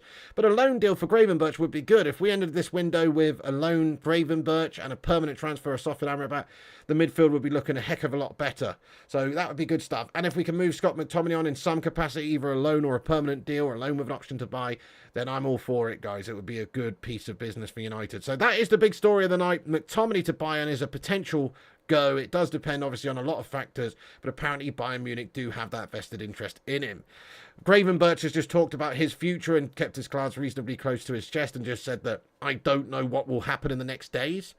He told Bayern news outlet, and Manchester United and Liverpool are both asked to be informed of the situation to the end of the window in case Bayern will allow him to leave. Well, Bayern would be more likely to allow him to leave if they're bringing Scott McTominay in the opposite direction. So that could be a little bit of a bargaining chip for Manchester United. We might see that happen. So as all reports say that there is a potential swap deal on the cards for McTominay and Gravenberch, that's a big story, guys. Come on, make it happen. See you later on, Scotty. Let's hope that it's true. Also, as I said, we are exploring still, West Ham is still exploring the possibility of getting Harry Maguire in there. Hopefully Ten Hag lays the smackdown on Maguire and makes him realise that he's surplus to requirements at the club, and we can move him on and make some money as well. Maybe get that 30 million in there. Maybe be able to go and sign a good striker or a good centre-back. We talked about Todibo. We talked about Marcus Leonardo. We talked about various different players that could be coming in if Maguire goes, and only if Maguire goes. So Maguire is not just holding his own career back now by potentially sitting on the bench in United. He's also holding United back. So there are new reports that suggest that West Ham are not done yet and are still exploring the possibility of signing Harry Maguire. That's great news. On to Sofyan Amrabat then, and the updates that we discussed earlier on about Sofyan Amrabat. He is still very much wanted by Manchester United. Thank you there, Ed's Music, for subscribing to the channel. You know it makes sense. If you're new, smash the subscribe button like Ian Clark as well. Good lads. Smash the sub up if you're new. Nice one, fellas. Okay, Napoli interested in Sofyan Amrabat as well. The longer Manchester United leave this, the more likely it is that other teams are going to go in for Sofyan Amrabat. He represents fantastic value. He is waiting for Manchester United, but he's not going to wait forever. United have a few days left to get this deal done. Come on, United, pay the money, go and get the guy, and let's have done with it and bring him in there to help this midfield. Galatasaray is another team that reportedly interested in him also. And he may be interested to go to Galatasaray. So they're trying to sign Sofyan Amrabat as well, as these reports say, and are holding talks about a deal. If Amrabat doesn't go to Manchester United, he may join Galatasaray despite the high transfer fee. But in terms of the transfer fee, it's known that Fiorentina were holding out for about 30 million euros, which is chump change really for a very good player. Fiorentina are in the position now where they expect him to move on. The reasons they expect him to move on are because of his unwillingness to stay at Fiorentina. The fact he's not training with them, not playing with them, not involved in the matchday squads. He's just not involved. He's had his head turned. His focus is elsewhere. He wants to go and play for Manchester United, basically, or certainly a move away from Fiorentina. So because of that, they are open to selling him. They're expecting to sell him before the end of the transfer window. It's expected that Man United will bid for him before the end of the transfer window. So Fabrizio says that Fiorentina are expecting Man United to make a move soon for Sofyan Amrabat. Get in there, my son. Let's hope it materialises tomorrow. We've also had various reports that say they're open to offers for him. So maybe they were holding out for 30 million euros, but because of the long amount of time that's now elapsed between the initial links and the end of the transfer window, they don't want to get stuck with a player who, as we mentioned, doesn't want to be there, who wants to leave and move on. They don't want to get stuck with him. So because of that, they may well be open to a little bit of negotiation. I think it will probably take still about 30 million euros to bring in the guy. But if not, then, maybe even a bit less. We'll see. But this is a report that says Fiorentina have given up on their 30 million euro asking price for Sofyan Amrabat. They will now evaluate any offers that arise, including loan plus options to buy offers. There is no move for Amrabat to stay past the deadline. So they do not want to keep him because of the fact he wants to go. And he doesn't want to stay there either. So it's very possible he does move to Manchester United, and maybe for even a little bit shy of 30 million euros. But anywhere in that region is fine by me. I don't care if it's 35 million euros, to be honest. We just need to go and get him. So hopefully that materialises. We got a super chat here from Chloe Jenkins. Thank you, Chloe Jenkins, for getting your super chat in there. Raw. Let's get a raw emoji in there for Chloe. Hope you're good tonight. She says Atletico Madrid are interested also. Okay, Atletico Madrid. Yeah, well, there you go. So there should be a lot of teams interested in, to be fair. Particularly teams like Atletico Madrid. You think about like Simeone, the way they play with that rigidity, that no-nonsense. Are you talking about Maguire or Sofyan Amrabat? But in regards to Amrabat, if that's who you mean, I mean, I haven't personally seen these links, but it wouldn't surprise me if they're interested in too. He's a very good player. He's a classy player. And if it's Maguire you're talking about, then they're mental. But anyway, thank you very much, Chloe, for your super chat. Really do appreciate that. Thank you so much indeed for getting in there, raw Chloe Jenkins. Thank you so much. Get some love in there for Chloe. Jarvis Cocker says, what I don't get is evaluations. We turned down West Ham's 30 million for McTominay, but a swap deal for Gravenberch at 25 million is okay. You know what it is really, Jarvis? I feel like it's a matter of Manchester United just dropping the bag on that one, mate. Fumbling the bag, so to speak. The ball bag, so to speak. The cash bag, the swag bag. We fumbled it hard, mate, on Scott McTominay. We could have got 30 million for that twat from West Ham, but we asked for too much, and then that deal flew away. So what do you do when you've got no deal on the table left for 30 million? You take what you can get. In an ideal world, we would still sell Scott McTominay to West Ham for £30 million.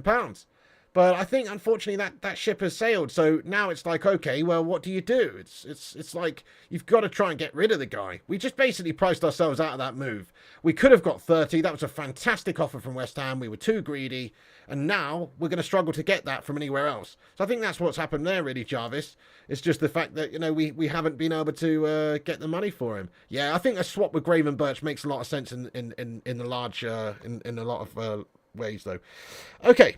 So, yes, Amrabat, Fiorentina, that's looking reasonably good still. We should be going in for a bid with him soon. Let's cover the news about the left back. So, Marc Cucurella still target for Manchester United in a loan capacity, short-term loan to help us out with the small injury crisis that we currently have in the left back spot. Luke Shaw's out injured, of course.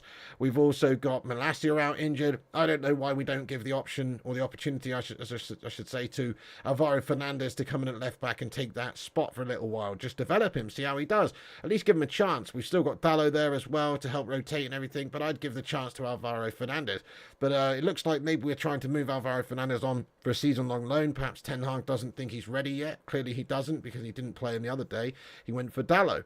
But here's a report that suggests that he's close to joining Granada in Spain on a season-long loan. It's imminent, apparently. Alvaro Fernandez, that is. So Alvaro Fernandez could well be moving on loan, and that's why we're looking at bringing in another player. Personally, I'd just stick with the players that we've got right now. Focus our attentions on the midfield, maybe a new centre-back if we can get rid of Slabby, and a number 9. But at the moment, it does look like Alvaro Fernandez is not really part of Ten Hag's first-team plans. He's probably waiting for Luke Shaw and Malacia to get back fit, in all fairness, because in 2 months' time, both those guys will be fit. But in regards to Cucurella, he could come in for the short term and do a job for us, I suppose, if we can do a loan deal with Chelsea. But that's not looking overly likely. I think that's just a bit of speculative hearsay, to be honest. And there's also another link that suggests we are interested in Marcos Alonso. Can't see that link being true. I think there'd be a bit of a backlash from the fan base if we signed him anyway. Because not only is the next Chelsea scumbag, he's also a murderer, guys. You know what I mean? What's going on with this football club? Surely we can't tarnish our reputation further by having drink-drive killers in our team. You know what I'm saying? So I say, screw that noise. Let's not bother with that. There's also a link to Sergio Aguirre, and we don't want that. We don't want anybody who's caused the death of anyone in our team, guys, through their own bullshit drinking and irresponsibility, guys. We don't want that. So, in my humble opinion, let's just go with somebody like Marc Cucurella if we have to sign a left back. Too much baggage, Alonso. Exactly, Timmy. We've got, obviously, this stuff going on with Mason Greenwood. So, for anybody who doesn't know, Bell says what? Stephen says ... So, as a youngster, Alonso, anybody who doesn't know, I think he was about 22 at the time. When he was 22, he was out driving in Spain. And he crashed his car. He had a full car of people in there, including like a young girl who was like 20 or something. And he crashed his car, and he was over the limit, and he was drunk, and she died on the way to hospital. Now, okay, he's not technically murdered someone. It's more like manslaughter or whatever, irresponsibly. Death caused by drink driving, basically. It's not cool. It's not cool at all. Guess what? He just got a slap on the wrist, and the rest is history. But in all actuality, he was very irresponsible when he caused the death of someone, which I think is worth talking about because it means that he's got fucking serious baggage, and we should probably leave that well alone. That's the only reason I'm saying that. I'm sure he really didn't mean to do that. Of course he didn't. I mean, it's just irresponsibility that's caused that. But you can't get away from that happening. So we don't need to play like that anyway. Right. So yeah. There you go. So, Alonso, it's a no from me, Carol. And also, finally, guys, just on the goalkeeper position, this was this morning, but Fab confirming that here we go, that there is a deal in place now with Man United and Crystal Palace for £20 million. Dean Henderson going in that direction. Absolutely lovely stuff, guys. Great bit of business from us. Dean Henderson to Crystal Palace. Here we go. Agreement in place and medical to be completed today. Permanent move from United. Crystal Palace are going to pay United £20 million overall in the package. 15 million up front, 5 million down the line in add-ons. And we've got a sell-on clause as well. Cracking bit of dealings from Manchester United there. So that's good. We've generated cash now to go and buy Sofyan Amrabat. Go and get him in. Thank you very much there for Ian Ernest, who sent in a super chat here, bro. Get in there, Mr. Ernest. $9.99 coming in there raw. He says, I would only bring in Cucurella if Shaw goes to centre-back. Get Slabben out. The only A-level we got is being an absolute prat. He's not good for West Ham. An ice cream would last longer than him. Yeah, an ice cream would last longer and definitely melt less than Slabbert Maguire. Good shout there, Ian Ernest. I like what you're saying, mate. Coming in here hot. I like what you're saying. So... okay, fair enough. I mean, Cucurella, Yeah, I don't know. I mean, listen, the Cucurella deal would just be short term. I think Luke Shaw would still be the main guy at left back, and Cucurella would be coming in for depth. It does give us that option, though, sometimes to play Cucurella left back and play Luke Shaw centre back. Luke Shaw's been good at centre back. There may well be times when Varane's injured, so I guess you don't necessarily have to sign a centre back to give us that centre back depth, because Luke Shaw can play centre back for you, which he did a very good job of last season in the handful of games we saw Ten Hag giving that role in. So I'm with you. You know, that does make a bit of sense. It gives us more options anyway. I still think Luke Shaw is going to be the number one left back choice for Ten Hag, even if Cucurella was here. But Luke Shaw's out injured for up to 6 weeks now. Malassi is injured, so in the short term we need somebody. And there's nothing wrong with having depth throughout the rest of the season. You might even be able to do some sort of a 6-month loan deal. Not necessarily a whole season-long loan, but a 6-month deal perhaps with Chelsea for Cucurella. If you give him a little fee, cover his wages, it might be something that they're interested in looking at. So, yeah, I think it would help United depth-wise to have Cucurella. It wouldn't hurt to be able to use Shaw as a centre-back either, I suppose, and give us more options. One thing, though, I don't think Maguire's actually realistically being used as a backup. Maybe sometimes when we absolutely need someone in there, but we still got Lindelof. We still have other options at the centre-back position. So unless there's serious injury issues, I don't think Maguire's going to get that many opportunities. Thank you, Ian Ernest, for your super chat there. Do appreciate that, my lad. Get in there, you beauty. Come on. Oh, yes. Thank you so much. Let's get a super chat emoji in there for this legend. We have got one for that reason. Right, guys, okay then, so that's basically the latest transfer news. I've gone through the rundown of what we discussed in this show. McTominay to Bayern, Gravenberch maybe in a swap deal. That would be great. There is interest from Bayern to bring McTominay. West Ham still exploring Maguire. United interested in Amrabat before the end of the window. Expected to go and bid in for him for the next few days, but there are interest from other teams like Galatasaray, Napoli, various other teams interested in him. Cucurella's still on the table for Man United in a short-term loan move. And Henderson sold. Alvaro Fernandez maybe on loan to Granada, and United have a link to Marcos Alonso, which I don't think is all that legit. But there you go. That's the latest transfer news and goings on, guys. I am now going to get into the live chat for a Q&A. Thank you, everybody, for getting in here. We're going to shout out all the retweeters in a second as well. So click that link at the top of the live chat. Go over to Twitter, or the artist formerly known as Twitter. Go to x.com. Check out Flying Pig United. Click that link at the top. Follow us and give us a retweet. I'm going to shout out all the reposters in a minute who've helped spread the word of the show. Before we do, though, it's Zamiassi. Zamiassi getting in here raw, lad. He says, imagine having David Luiz and Cucurella in the same team along with Fellaini. It'd be like having 3 Sideshow Bobs from The Simpsons. Yeah, you got Sideshow Bob. What was Sideshow Bob's brother called, mate? Was it Cyril or something? Sideshow Bob and Sideshow Cyril. And could you imagine it? Could you imagine if we had like Socrates, the Brazilian legend, in there as well? And Wilmer Valderrama. Who remembers Wilmer? No, not Wilmer Valderrama. What's his name, guys? Who's that Colombian legend with the big blonde hair? The big blonde barnet? Was it Wilmer Valderrama? Can't remember his name now. Something like that. You know, that guy. Imagine a team full of pure afros. Somebody's got to have made that team on FIFA, don't they? Sure, yeah, Valderrama, that's it. Carlos Valderrama, not Wilder Valderrama. That's the fucking guy from that 70s show, mate. I'm talking about Carlos Valderrama. That's the one. Not Wilmer Valderrama. That's that fucking... That's Fez in that 70s show. Random. Got my Valderramas mixed up there. But anyway, you know what I'm saying? Like, so, yeah, somebody's surely done that on FIFA where they've had, like, an Afro team. That would have been raw, lad. Dante playing centre-back, etc.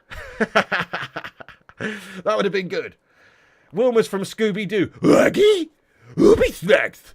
Yeah, that's it. I forgot about that. My bad. I got my Valderramas mixed up. Oh, goodness me. William would be a good one as well. Yeah, the Afro team would be awesome, mate, wouldn't it? It'd be so good. Definitely. That'd be really, really good. I'd like it. Good shout. Anyway, so yeah, okay, Zamiassi. You see Zamiassi bringing some harmless banter. There's no need to hate on Zamiassi. Yeah, Chowdhury in the centre midfield position alongside Fellaini. Good shout. I think that would break the internet, wouldn't it, if they had like a full-on Afro team? Like, you've assembled a team in real life of players, and the prerequisite for joining is you either have to grow your hair out into an Afro, or get a perm job, or you've got to, you just got to have one, and that's the prerequisite for playing for you. That'd be awesome. I would like that, to be fair. Witzel's another one. Axel Witzel. Yeah, good shout. Good shout. It would be funny. My Scooby's pretty good. Laggy? Thank you very much there, dude. Who's next? Thank you. That's all it is. I can't do any more, mate. That's it. That's literally it. Anyway, right. Okay, guys, I'm going to get into the live chat for a Q&A now, folks. Thank you, every one of you, for being here. I'm going to just go and check out the Twitter, actually, and give a retweet to everyone who's given us a share on Twitter. Does help the channel out. Big up everyone who shared the show. Thank you so much to the 25 legends who've retweeted us over there on Twitter. Big up to Michael Paul. Get in there, my son. Big up, Guy Am Legend. Shout out Anthony Ong. Thank you so much, you legends, for quote tweeting the show there. And then we've got 22 reposters as well. Big up every one of you. Sanjay Ramatar. Thugger 007. Feline Fur. Get in there, you Don. Jason Jackson, United Flying High. Jarvis Cocker. Tommy Boyle 71, you absolute hero. Boomy. Michael Paul. Aaron Homeyard, you Don. I hope you're feeling better, mate. How are you doing? United Mark. Vincent Bullock. Kane. Alicia Ruiz. Back Row. Seth Back Row. The Goat. Richard Wisterpeck. Duncan Belifo. MMCG 2022. Uncaged Squid, Ryan Berberspin 9, aka the Gaming Simp, Luan France, and Shady Ace 86. Thank you so much to all the retweeters there, guys. That does help us out to spread the word of the channel, so thanks so much. As always, keep smashing the likes on the video. Subscribe if you're new. Get in the chat. You do need to be subscribed to chat, so subscribe and get your thoughts and opinions in. We'll stay on here for the next 5-10 minutes. Go into the live chat raw and hear your thoughts and opinions about anything we've discussed or anything else. So get your opinions in, guys. Now's the time. It's Q&A time, baby. Okay, then. Let's have a look at what you legends are saying. Vincent says, do you know what, Pig? I would like to see a team full of gingerbread. You can beat any team because I'm sick to death of gingers being thrown in the corner. It's about time in the world.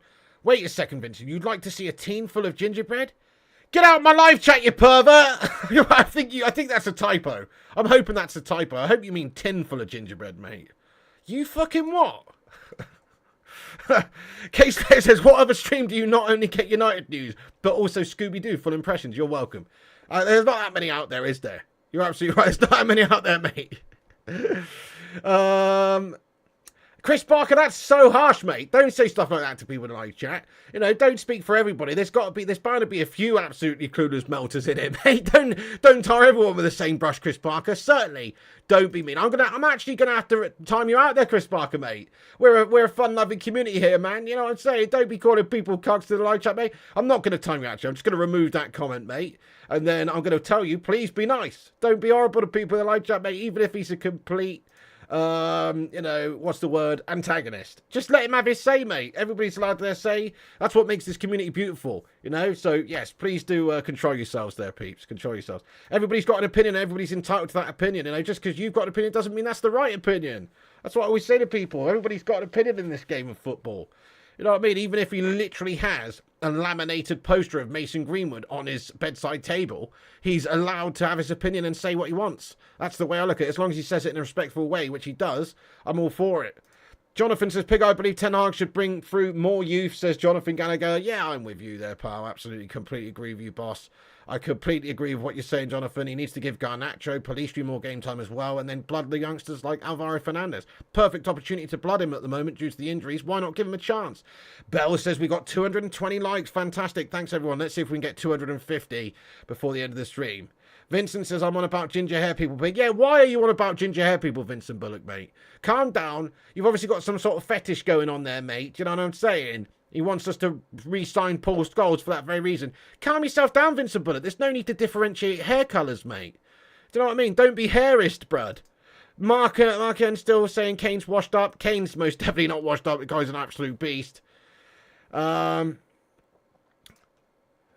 N says, Pig, wasn't Cantona sentenced and got community service because United backed him, says Mark N. I mean, you're talking about something very different here, mate. You know, you're talking, what is your problem? Are you trying to compare Cantona to Greenwood? Cantona kicked a fucking thug at Crystal Palace, mate. Fair play to him, I say, mate. Guy's a fucking don. You know what I mean? It's not in the same ballpark at all, lad. We will not hear any heinous words discussed of the king. You've got ginger hair, says Vincent Bullock. Oh, I see what's happening now, mate. I see what's happening. Well, you know what, Vincent? I'm sorry to hear that, mate. Mark N, anyway, Skull's still better than McTominay? Probably. The guy's an absolute beast. Yeah. That logic is so stupid, says Prod by Palmarius. Hey, what's going on there? What logic is that? The Cantona logic, where he's trying to compare Cantona to Greenwood or whatever? It's fucking stupid, isn't it? Cantona was right to slap up that melt. Exactly. Cantona kicked a racist prick. Precisely. Mark says, I'm just explaining to Duncan he's done that, says Mark N. Well, you're entitled to your opinion, but there's no point really bringing up the Cantona stuff, mate, because it's totally different and irrelevant, really, to what you are constantly going on about. Why are you even bringing up the Greenwood shit? MUFC Willis TV, what's good? He says, why Pep slate Cucurella, good player who had a crap season in a shit team? I agree. It's like if we're basing his overall ability on that one season, then we definitely wouldn't have gone and got Mason Mount either, and we'd be saying Mason Mount's absolutely shite. To be fair, I don't think he's all that, but you know, you got to give him a chance. One bad season at Chelsea doesn't define him. The 2 seasons before that, he's got their Player of the Year. So you've got to say there's still a big future for Mason Mount. There's still a big future for Cucurella as well. I genuinely think that Cucurella would be a very, very good signing from United in a short-term loan deal. That's all I'm saying. We don't need him long-term, but it's a short-term loan deal with the depth issues we've got, with the injury issues we've got. I would take him. Smasher69 in the chat if you would like to see Cucurella brought in on a short-term loan basis. That's all we're asking here. Not a permanent transfer or anything, just a short-term loan. Smasher69 if you'd have him. Yeah, it's stupid, isn't it? Prod by Palmarius. Mark N, I don't know, it is stupid, isn't it? It is stupid. Oh, fair play to you, Aaron. That's gash, mate. I'm sorry to hear that, dude. Let's get some love hearts in there for Aaron. That is absolutely rough, dude. I'm the opposite, mate. I've got a low heart rate. It's absolutely bizarre. I've got a CT scan on the 13th, mate, and I'm hoping that I'll get to the bottom of what's up with me. But, yeah, that's not good, Aaron. Much love to you, man. Get some love in there for Aaron. Hope you feel better soon, my friend. Berber69, dude. Get in there. He'd have Cucurella. So would Gattuso, Eamon, United 90 as well. Chris Barker, Chloe Jenkins, everyone. Yeah, definitely. Why not? Just a short-term loan deal could do a lot worse. DXC says, Mount isn't shit. Every Chelsea fan has got 2 games in. Don't shit on him already. Exactly, DX. Yeah, I mean, look, we got to give him a chance to perform. My personal opinion on Mason Mount is I can't pretend that it's changed. My opinion for the last 2-3 years has always been that Mason Mount is supremely overrated. I'm not saying he's a terrible player. I just don't think he's all that. I don't really see what others see in him myself. But I'm prepared fully to give him a chance. It's who Ten Hag wanted, and he spent 60 million on him. We've got to back him. We don't just write this player off after 3 games. Let's hope he's only 24 as well. I hope I eat my words on him calling him average for the last few seasons. I really do. I hope he's an absolute phenom for us. We've got to give him a chance, man. Oh, really, Eamon Barrett? Have you had any appointments and looked into it or what? Massey says, I bet your heart rate was faster than Slavo Maguire's. Probably, mate. Yeah, his heart rate is 1. He's got a heart rate of 1, mate. Yeah. No, he didn't get any jail. So he definitely didn't get any jail time at all. There's only I seem to remember there's only 1 footballer maybe, or a couple maybe, who have had actual jail time based on something they've done on a football pitch. Mostly it just stays on the football pitch. Duncan Ferguson was one, wasn't he? I seem to remember Duncan Ferguson doing someone in Scotland, didn't he, back in the day? And he spent some actual time in prison for assault because he proper did someone on the opposition team, and the guy pressed charges. Do you remember that? Yeah, that's it, United 90, Duncan Ferguson. Other than that, it's very rare that it happened. I suppose having a tussle with a fan though would be different. Jonathan says Joey Barton went to jail. Yeah, but wasn't that based on a fight outside of football though? I'm pretty sure that was like a street fight. Yeah, Jonathan, not really the same thing. Not really the same thing, lad. Yeah, he's given somebody the old Glasgow kiss, lad. The 94 elbow is my fave, says Massey. Joey Barton did, I think. What, for on the pitch, did he? Anyway, I know obviously Tony Adams went to prison for some sort of drink driving offences and stuff, but I'm talking about actual, violence on a football pitch that leads to actual jail time. I don't think there's very much to it. Anyway, Jarvis Cocker says, what needs to go down for the window to be a solid 9 out of 10 in your book? Okay, Jarvis, great question, lad. So for it to be a really great window like that, I mean, I think at the moment we're about a 3 out of 10. Let's ask the chat to rate the window out of 10 right now, guys. I'll give it a 3 out of 10. Rasmus is a great young player for the future. He's injured at the moment. He's not even been playing for us yet. He could well be great for us, or he could actually take some time to be good. So we'll have to wait on that one. Look, Mount is, in my opinion, still not the greatest of signings, particularly for 60 mil. And Andre Onana, I think, is a brilliant player and looks really, really good for us. And I'm hoping to see some great stuff from him. But is it really what we needed the most?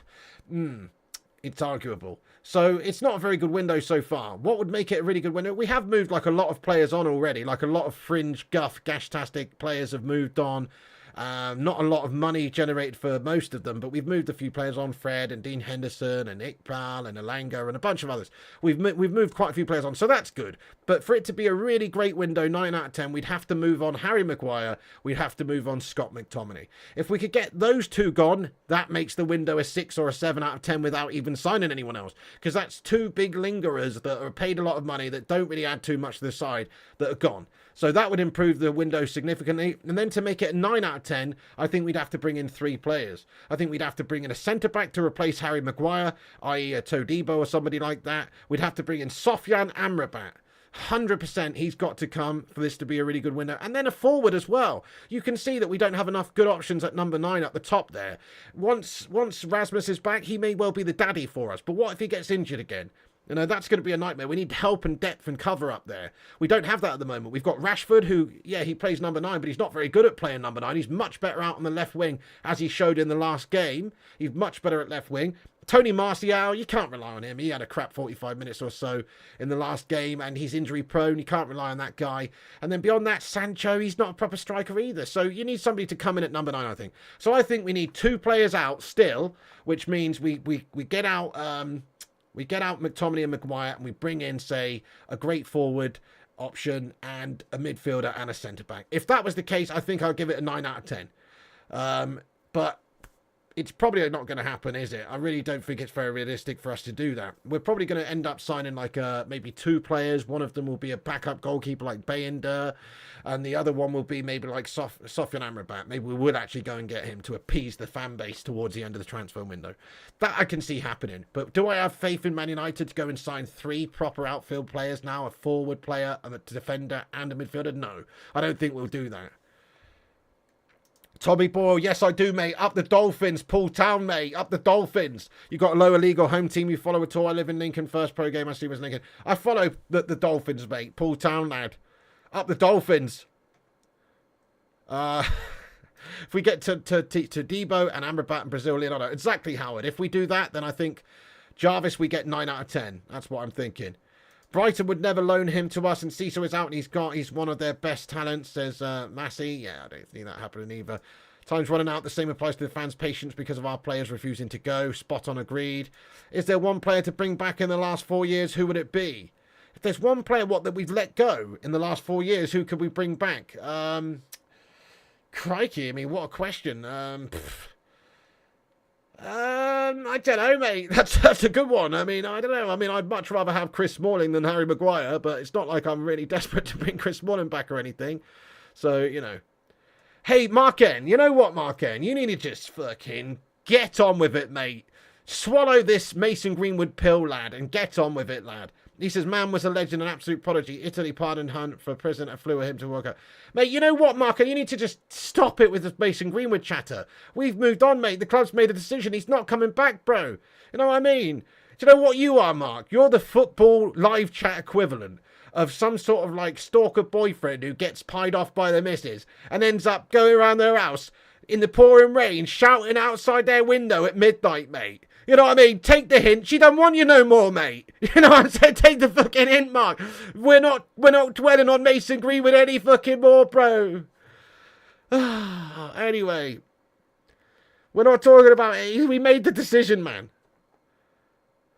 We've absolutely made the decision, haven't we? Absolutely. Berber, steady on with your language there, bud. I've had to remove that comment. Please, as a moderator, show a little bit more decorum there, sir. Please, show self-control. You may be right, but show a little bit more decorum there, sir. Case Letter says, I had a dream once I was a dolphin and I swam through a school of fish, but they all spoke only 2 words. Cake Cadet. Well, okay, that must be a horrendous nightmare, bud. That must have been a horrendous nightmare, no doubt. Goodness me.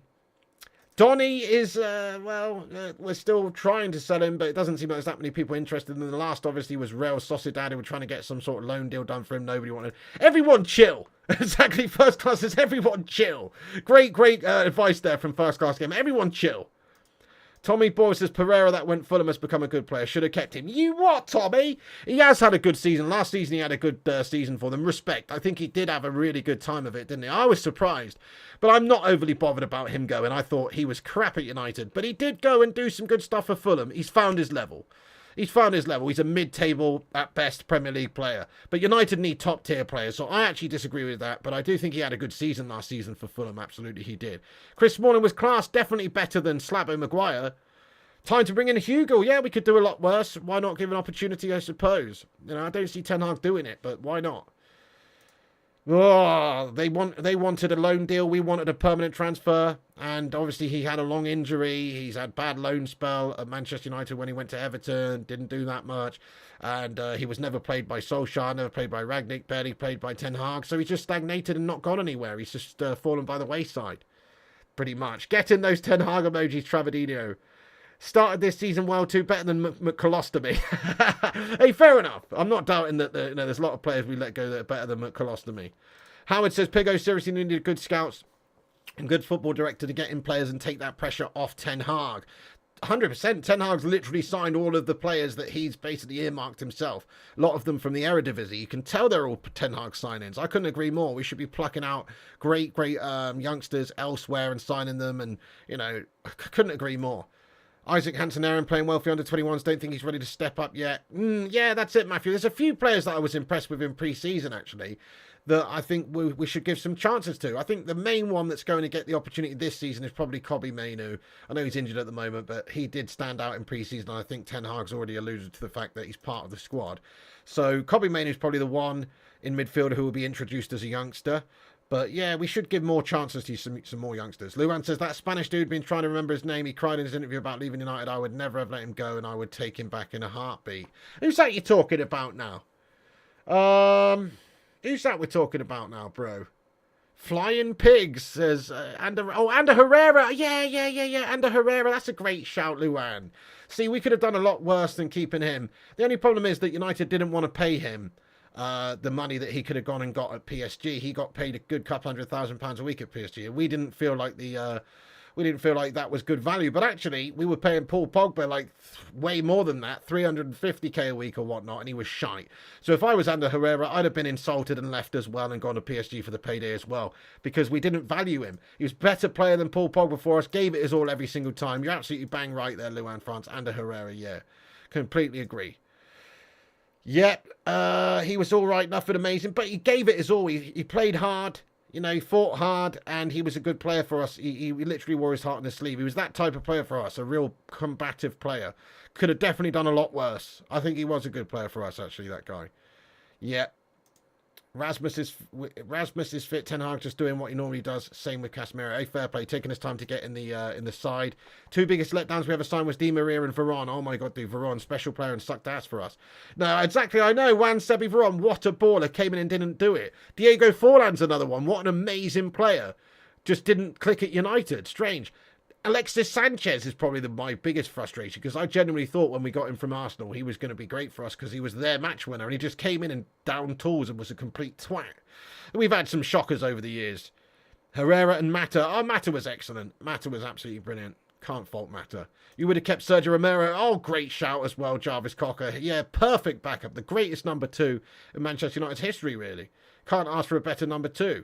Just come in and put in a great performance when asked upon. Kept his head down, no moaning or whatever, great stuff. Berber says, now look at what we have. McTominay Eriksson, who we only signed because no one wanted him. We had to fight Brentford for him, says Berber. Yeah, that's it. I mean, actually, I disagree. I think Eriksson was a fantastic signing for the... I do think he was brilliant. I've got to be honest. I think he was fantastic for the price of free. And I would have had Eriksson years and years ago when he was at Spurs. I actually disagreed. I think Eriksson was a great signing, particularly for free. And he's still going to be doing a good job for us in our squad. But McTominay's shite. But actually, Eriksson, I think, was a good signing. Good squad player. Varane was okay in that 0-3 season, but maybe just because the rest of the team were ballers that season, says Chris Koo. You always thought Pogba would have done well. I thought he was going to do well. I was well happy when we signed him because he'd gone to Italy and done amazing things for Juventus and actually looked super legit. But then he came here and was proper shy. He just didn't have the mentality for it. Didn't have the bottle for the Premier League. Smalling would be good as well. He went to Fulham, Ali Evran Nassanir, and had a really good season last season. He's doing well at Fulham. Fair play to him. He's certainly exceeded my expectations of what he was going to do. If you had to bring back a defender from years gone by, who would you choose? Easy. Nemanja Vidic. Easy. Vidic, what a lion, what a defender, what a beast. If not him, then take your pick out of Ferdinand and Jaap Stam. Those two were world-class ballers as well. But for me, if I could bring back any defender, Nemanja Vidic. The guy was an absolute tank. What a beast. Yeah, Mark says Vidic or Heinze. Heinze, left-back Argentinian Heinze, who was fantastic for us for a couple of years, then fucked off. You what? He was great, to be honest. He was a great player. I really rated him. In fact, I've got a shirt upstairs with Heinze on the back. But really? Out of all the defenders, you choose Gabriel Heinze? You're off your tits, Mark. Vidic says United 90. Jaap Stam, Vidic and Jaap. Yeah. Vidic was a warrior. This squad full of very sadly. Yeah, no, Vidic would absolutely be brilliant. Cake, yeah, you're damn right. Cake Cadet, you legend. Fergie was spot on with Pogba. Yeah, he saw what was coming and got rid. 100%. Palace still is great, to be honest, but, you know, there's so many top-tier players we've had. Basically, if your answer is not Jaap Stam, if it's not Vidic, and if it's not Rio Ferdinand, then you've been on the crack pipe, lads. Ericsson, great signing, even if he's only 10 good games this season. Yeah, he's a good squad player to have, definitely. He's only 32. He was asked to do a lot. You know, Heinze's Leach's idol. Yeah, well, to be fair, MUFC Realist TV, he was a great player. I have very fond memories of him, but he still left us. He could have stayed here longer. And he left us in not disgrace, but he basically just had no loyalty to United at all at the time and fucked off to Spain. But, you know, he was a fantastic player, Gabriel Heinze. I really rated him. But you can't choose him over Stam and Rio and Vidic and people like this, though. It would be crazy. Dennis Irwin, now that's a great shout, to be honest. That's a great shout. Yeah, Dennis Irwin was an absolute baller. 100%. We would have needed a guy like Vidic now. 100% Duke of Rodtal. Yeah, he could do amazing things for us. We should have kept Hernandez. Yeah, that's true, Jonathan. I would have kept Javier Hernandez as well. Definitely. Perfect backup striker. 100%. But I think he wanted to go somewhere and try and play regular football. You know, it's a shame. We should have absolutely kept him. I think Dennis Irwin's the best left-back in Premier League history, to be honest, and the best left-back Man United have had. Patrice Evra's a very close second for me, and obviously Ashley Cole is in the conversation for the Premier League's greatest left-back, but Dennis Irwin's the daddy. Cake says Heinze could have been a legend at this club. What a fucking plank. Yeah, he just decided to go, didn't he? Respect to you, Mark N. That's cool, lad. John O'Shea says DX. McGrath says Michael Cooper. Could get Sergio Ramos. Yeah, no, it's a no from me, Carol. Phil Neville, underrated, but, you know, not good enough, really. Definitely not Madhouse. To be fair, showed what a great player he is when he went to Everton, didn't he? Paul Parker was a fantastic player, mate. What a right back. Yes, indeed. Heinze says Mark N. We need Butner back. Said no one ever. No one ever. MUFC Realist TV says I am Serbian, so it's Vida all the way. Oh, Vida, what an absolute Serbian beast. He comes from Serbia. He'll fucking murder you. Guy was an absolute tank. Super yes, indeed. Chat. Irwin was class and consistent. Chloe says Snake Heinze wanted to join the Scouts. Says, yeah, exactly. Who needs people like that? You could never consider that guy a legend of this club because of that. Berber says, thank you, Chloe. Exactly. Snaky Heinze. You know what I'm saying? Absolutely. David May says Matthew Smith. Get in there, my son. Pig, if Anthony shits the bed again this season, would you get rid next summer? I mean, that would be 2 seasons of more or less shitting the bed. I don't know. Look, Ten Hag's the daddy, isn't he? We'll see. Ten Hag's going to make these decisions. But if he has a really bad season, then maybe. But you spent 85 million on this guy. Are you going to be able to get a significant amount back? It's Jadon Sancho's situation all over again. We might be stuck with him, lad. I don't know. You've got to give him a chance. You've got to give him a chance. Let's not write him off just yet. He needs this season. But as you said, hypothetically, if he shits the bed again this season, then yeah, I guess he would be proven not to be ready for Manchester United. He's only 23, I think, Tommy Boy. 22, 23. He's so young. He needs time, but he is having a bit of a poor season so far. He was decent in the second half of the last game. He was poor in the first half, but decent in the second half. I enjoyed his change around. He looked pretty good in the second half, actually, to be fair to him. Yeah, thank you, Sharif88. Appreciate that, my man. Get in there, you don. Well, I'm just going to read a couple more comments out, then I'm going to have to wrap this stream up. Great Q&A tonight, guys. Great chat. Dwight York better than any of the front three of the current team, says first-class gamer. What a player he was. Yeah, fantastic. I mean, that partnership of him and Cole, one of the best partnerships ever. Dwight York, absolutely epic player, no doubt. So good. Yeah, Mikhail Silvestre was a very good player, mate. Absolutely, he's rapid, weren't he, Matthew Smith? He was good. He was good, lad. Unfortunately, Arsenal scummer as well. But yeah, no, he was very good for us, Matthew Smith. I liked him. But if Anthony would cook at left back, the next Marcello, ye what, matey? Maybe. He does get stuck in. Not Anthony's fault, cost so much. Yeah, that's true. Give him a chance. Phil Jones. Rashford would have done bits in front three with Rooney and Ronaldo. That's true. Yeah, I think that's fair. 234 likes, Vutinator, get in there, smash the like button if you haven't done so, help us get to 250. Smash that like and hit the old subscribe if you're new. Just going to read one or two more comments out. Yeah, Trinidad's best striker, definitely Mark Engar as a tank. Andy Cole is what our standards should start at, absolute marksman. Yeah, brilliant goal-scoring beast. I mean, I don't know about that, actually, Berber. I mean, marksman, I don't know if we could call him that. He did score a shitload of goals. But you know what? Andy Cole, Sir Alex Ferguson said it himself about Andy Cole. He said that he needs 5 chances and he'll get you a goal. But he is the type of guy to miss 4 of them, though. You know what I mean? But he did score shitloads of goals. His movement, everything, it was brilliant. That's why he scored so many. But he wasn't like a clinical, like Van Nistelrooy type finisher, though.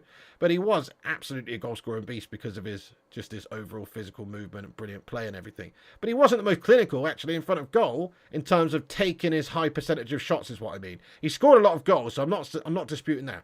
I'm just talking about like his percentage of shots to goals ratio. Don't half Spunker transfer money on utter guff. What we're doing, Joe, is painful. Yeah, good shout. Absolutely good shout there. It's filth. Hopefully we can sell Maguire, McTominay, get some new players in. Oh, thank you, MSC Realist TV. Yeah, it's a work in progress. I mean, this is obviously not right down here with this white box here in the live retweets that only works sometimes. But I'm just working on some things. How are you liking the new setup, guys, with the new updated graphics and stuff? Let us know your thoughts on it real quick. Thank you for that, man. Do you consider our best striker of our era? Well, it really... It's so difficult to decide. I mean, Wayne Rooney's the all-time goal scorer at United. He was exceptional, and he gave us a lot in the team. He didn't always play a striker. The couple of seasons he actually did play a striker was amazing.